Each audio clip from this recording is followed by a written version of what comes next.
मित्रांनो, provisional admission म्हणजे काय, त्याचा काय फायदा होतो, ह्याच व्हिडिओमध्ये मी आता ते सांगणार आहे. मित्रांनो बघा, रिझल्ट लागल्यानंतर इयर ड्रॉप जर झाला तर इयर ड्रॉप वाचवायचा असेल तर आपल्याला प्रोव्हिजनल ऍडमिशन घेऊन इयर ड्रॉप वाचवता येतो.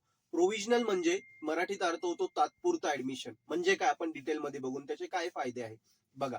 मित्रांनो, समजा तुम्हाला वाटतं की 21 क्रेडिट पेक्षा कमी क्रेडिट भरलं तर आपल्याला वायडी पडतो, पण तुम्हाला असं वाटतं यार मी हे 2-3 पेपर मला चांगले गेले होते तरी ते फेल आले, हे जर निघून गेले असते तर माझा क्रेडिट 21 पेक्षा जास्त झालं असतं आणि मी माझा इयर ड्रॉपही झाला नसता.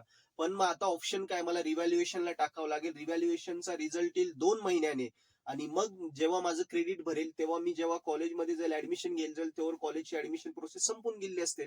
कारण कॉलेजची ऍडमिशन प्रोसेस फक्त जुलैमध्ये आहे. रिझल्ट लागतो रिव्हॅल्युएशन रिचेकिंगचा ऑगस्ट एंडिंगला. कॉलेज तर ऍडमिशन देणार नाही, म्हणजे मी आता अटकले गेलो. कारण मला गॅरंटी का माझे विषय निघू शकतात, पण मग ते युनिव्हर्सिटीने प्रॉपर चेक न केल्यामुळे ते माझे बॅकलॉग आले, माझं क्रेडिट पण भरत नाही. मग या कंडिशन मध्ये तुम्हाला जर गॅरंटी जर असेल की विषय निघू शकता माझे 2-3 आणि हे निघाले तर माझं क्रेडिट 21 पेक्षा जास्त होतं, तर तुम्ही तात्पुरतं ऍडमिशन घेऊ शकता. म्हणजेच त्याला प्रोव्हिजनल ऍडमिशन म्हणतात. ओके, याच्याविषयी तुम्ही कॉलेजमध्ये चौकशी करा, कॉलेज तुम्हाला सांगेल प्रोव्हिजनल ऍडमिशन कसं घ्यायचं. सो प्रोव्हिजनल ऍडमिशन साठी फी 5,000 पासून 25,000 पर्यंत डिपेंड्स ऑन कॉलेजेस नुसार वेगवेगळी असते.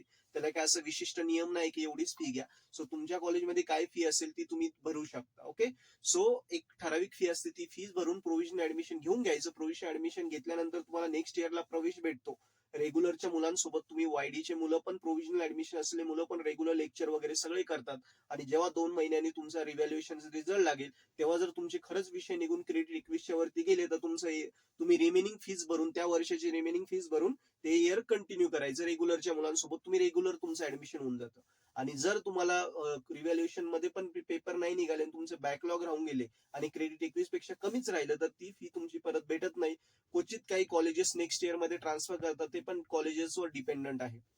सो या पद्धतीने एक तात्पुरता ऍडमिशन इयर ड्रॉप वाचवण्यासाठी आपण घेतो, त्याला प्रोव्हिजनल ऍडमिशन म्हणतात. सो अजून याच्याविषयी काही डाऊट असेल तर कमेंट बॉक्समध्ये लिहा आणि चॅनल सबस्क्राईब करा. तसं अजून काही तुमच्या क्वेरी असतील नक्की लिहा. तसंच मी मागच्या व्हिडिओमध्ये टेंटेटिव्ह डेट्स पण रिझल्टच्या दिल्या आहेत, त्याही तुम्ही बघून घ्या.